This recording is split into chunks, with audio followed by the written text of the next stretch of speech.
So today I'm about to show you how to extract action items from meeting notes using NotebookLM. First, open NotebookLM and jump into your active workspace. Click on the Add Source button on the left panel and upload your meeting transcripts, raw notes, and audio recordings. The moment your files finish processing, navigate to the bottom right-hand corner of your screen and open Studio panel. Under the suggested creation tools, click on Briefing Document. NotebookLM will instantly synthesize your entire meeting archive, mapping out top priorities, discussion points, and immediate next steps across all of your files. Pro tip: standard summaries often bury specific operational responsibilities.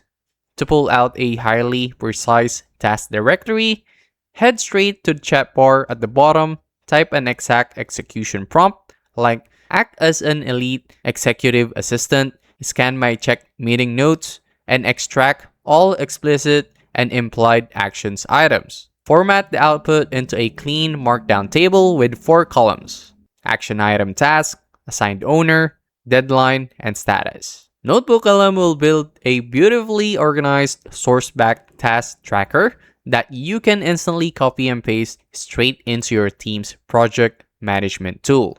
And that's it. That's how to extract action items from meeting notes using NotebookLM. If this helped you out, make sure to like, subscribe for more quick tutorials like this, and comment down below what other topics you want me to break down next. I'll see you on the next one.